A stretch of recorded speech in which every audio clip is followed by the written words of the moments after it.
दोस्तों आज के टाइम में यहाँ पे फ्रॉड होते रहते हैं, आपके साथ भी हो सकता है। तो यहाँ पे मैं एक लाइव किस्सा बता रहा हूँ। मतलब कि हमारे यहाँ पे 10 से 15 किलोमीटर दूर एक शहर है और उस शहर में एक बहुत बड़ा कांड हुआ है। मतलब कि पूरे के पूरे 87,917 रुपीज कट हो गए। मतलब कि 87,917 रुपये कट हो गए उनकी दो बैंक अकाउंट से। सिर्फ एक बैंक अकाउंट की बात नहीं है, यहाँ पे दो बैंक अकाउंट से कट हो गए।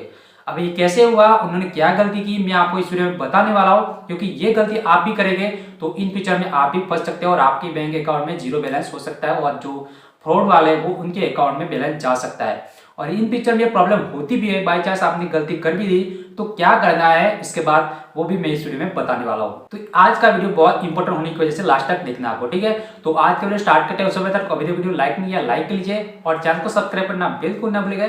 ऐसे वीडियो आने वाले टाइम में मिलते रहेंगे और भी बहुत सारी कैटेगरी वीडियो चैनल पे मिलते रहेंगे, तो चैनल को सब्सक्राइब बेल आइकन जरूर दबाइएगा। तो चलिए चलते हैं आप मेन टॉपिक की ओर।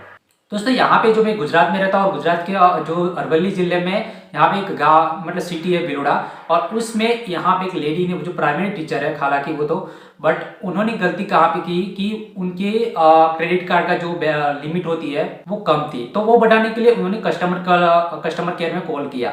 अब जैसे कॉल किया तो वहां पे कोई कॉल रिसीव नहीं किया गया उनकी तरफ से, तो उन्होंने कट कर दिया। अब थोड़ी देर में एक बार वापस कॉल आता है और उस कॉल में बताया गया कि हम क्रेडिट कार्ड के जो कस्टमर से बोल रहे हैं और आपको ये काम करना है जो हम बता रहे हैं, और उसके बाद आपकी जो लिमिट है वो बढ़ा दी जाएगी। मतलब अगर 30,000 जो लिमिट होती है, कई क्रेडिट कार्ड में कुछ लिमिट होती है, तो सोच रहे हैं आपकी परमानेंट या फिर उस हिसाब से आपकी जो शॉपिंग है ज़्यादा हो जाती है, तो आप सोच रहे हो कि लिमिट बढ़ा दूँ तो कोई प्रॉब्लम नहीं। लेकिन बट वहां पे बताया गया कि मैं कस्टमर केयर से बोल रहा हूँ और आपका लिमिट बढ़ जाएगी ऑनलाइन, आपको सिर्फ इतना ही करना है जो मैं आपको बता रहा हूँ। तो वो लेडी मान के हाँ बिल्कुल ये सही होगा, वहां से कॉल आया तो जो बोला जा रहा है वो मैं करने के लिए तैयार हूँ। अब जैसे यहाँ पे सबसे पहले उन बंदे ने ये काम किया कि एक एप्लीकेशन इंस्टॉल करवा दी, और वो है डेस्क। या डेस्क का मतलब है अगर यहाँ पे ऐसी एप्लीकेशन आती है एनी डेस्क, एक एग्जांपल दे रहा हूँ मैं, इसको टारगेट नहीं कर लेकिन एग्जांपल दे रहा हूँ। वो एप्लीकेशन क्या काम करती है, आपके फोन में इंस्टॉल करती है, मतलब होती है मतलब सामने वाला बंदा इंस्टॉल करवाता है और वहां पे आईडी पासवर्ड आपको साइन अप करवाता है। अब वही आईडी पासवर्ड वो मांग लेता है। अब उसका क्या यूज करता है, अब देखिए उनके पास एक ऐसी एप्लीकेशन होती है ऐसी जो वो किसी और डिवाइस को देख सके, तो वो आईडी पासवर्ड वहां पे डाल देगा और पूरा का पूरा एक्सेस, आपके फोन का एक्सेस उनके फोन में चला जाएगा। मतलब कि आप जो भी एक्सेस करो, आप जो भी एप्लीकेशन ओपन करो, आपके फोन में जो भी मैसेज आ रहे हैं, जो भी कॉल आ रहे हैं, वो सब कुछ उसकी मोबाइल में या फिर उसकी डिवाइस में दिखेंगे इस एप्लीकेशन के थ्रू। ये होता है इस एप्लीकेशन में। तो कहने का मतलब इसमें क्या हुआ होगा, देखिए यहाँ पे अकाउंट नंबर वगैरह मांग लिया होगा और उसी अकाउंट नंबर या फिर एटीएम से जो भी प्रोसेस होती है वो नॉर्मली होती है ट्रांजैक्शन की उन्होंने प्रोसेस की सामने वाले फ्रॉड ने। अब ट्रांजैक्शन की जो प्रोसेस हुई वो यहाँ पे ओटीपी आएगा आपके फोन में। अब जैसे ओटीपी आपके फोन में आए तो आपके फोन में तो आपको दिखाई देगा, लेकिन वो उस एप्लीकेशन के थ्रू सीधा ट्रांसफर होगा दूसरी वहां पे और फ्रॉड के डिवाइस में, मतलब वहां पे भी दिखेगा वही ओटीपी जो आपके फोन में आया, आपके फोन में जो भी मैसेज वगैरह आता है वो दिखेगा वहां पे। तो वो ओटीपी उनको मिल जाएगा, आप शेयर नहीं करेंगे तो भी ओटीपी उनको मिल जाएगा। कहने का मतलब ये है कि अगर वो ट्रांजेक्शन की प्रोसेस करता है तो लास्ट में ओटीपी आता है हमारे मोबाइल में, तो वो ओटीपी डालते तभी ट्रांजेक्शन होता है, आपको पता ही होगा, ठीक है। आप ट्रांजेक्शन करते हो आपको पता होगा। तो वो ओटीपी उनके पास चला गया उस एप्लीकेशन के थ्रू, वो वहां पे शेयर हो गया। अब वो ओटीपी उन्होंने डाल दिया तो ऑटोमेटिक सीधा ट्रांजैक्शन हो गया उनके अकाउंट में, जाहिर सी बात है। तो पहले स्टार्टिंग में उन्होंने कितने यहाँ पे ट्रांजैक्शन किए थे, आईसीआईसी बैंक में से किए थे, मतलब जो मैडम का बैंक है वो दो है, एक कैनरा बैंक और आईसीआईसी बैंक। आईसीआईसी में 40,000 पहले ही कट हो गए। थोड़ी देर के बाद वहां पे उनको यहाँ पे मैसेज जब रीड करे, थोड़ी देर बाद फिर से मैसेज आया है कि उनके अकाउंट से 5,517 रुपये कट हो गए। जाहिर सी बात 40,000 पहले कट हुए उन आईसीआईसी बैंक में से, और वो ओटीपी के थ्रू ही होता है सब कुछ, ठीक है। उनको पता ही नहीं चल रहा है क्या हो रहा है, उनको पता ही नहीं चल रहा, और वहां पे 5,517 रुपये और कट हो गए आईसीआईसी बैंक। थोड़ी देर बाद फिर से यहाँ पे कैनरा बैंक की तरफ से मैसेज आता है कि आपके अकाउंट से यहाँ पे 24,000 जो ट्रांजेक्शन हो चुके हैं, मतलब कि दूसरे बैंक में शेयर हो चुके हैं, ठीक है। तो यहाँ पे इस तरह से, और थोड़ी देर बाद एक बार और मैसेज आता है कि आपको यहाँ पे आपके अकाउंट से 18,400 फिर से कट हो गए कैनरा बैंक में से। तो कहना मतलब है दोनों बैंक में से दो दो अलग अलग बार कट हुए पैसे, और टोटल मिला के यहाँ पे होता है 87,917 रुपये।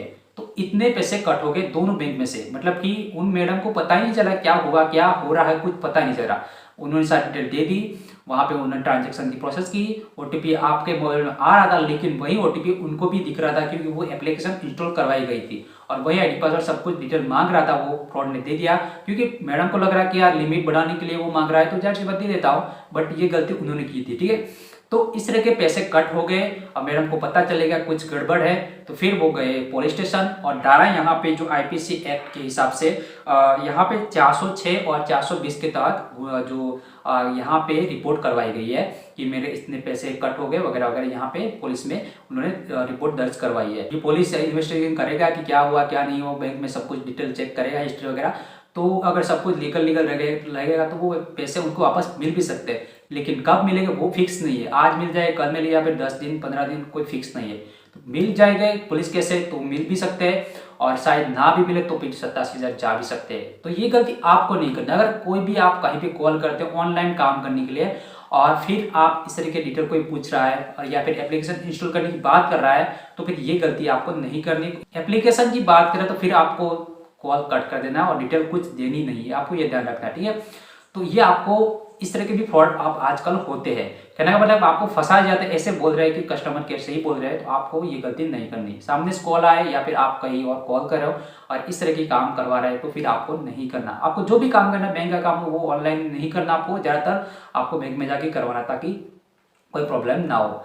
तो ये बहुत इंपॉर्टेंट यहाँ पे मुझे न्यूज़ देनी थी क्योंकि अभी ये रिसेंटली 1 वीक पहले ही हुआ है। 4 दिसंबर को शायद, 4 दिसंबर को ज़्यादा टाइम नहीं है यहाँ पे। आज मैं जो वीडियो बनाया वो 9 दिसंबर हुआ है, तो ज़्यादा टाइम भी नहीं हुआ। तो इस तरह की घटनाएं हमारे यहाँ पे बनी है। 10 से 15 किलोमीटर हमारा यहाँ पे दूर सिटी है, तो वहाँ पे हुआ है। अब प्राइमरी टीचर ये गलती कर सकते हैं तो भी नॉर्मल सी बात है। कोई और बंदा जिसको नहीं पता होगा इस टॉपिक के बारे में या इस तरह की फ्रॉड के बारे में तो वो गलती कर ही सकता है। ठीक है, तो ये था आज की इस वीडियो में। उम्मीद करते हैं आज का वीडियो पसंद, लाइक कर लीजिए और चैनल को सब्सक्राइब करना बिल्कुल ना भूलिए। Thank you for watching, bye.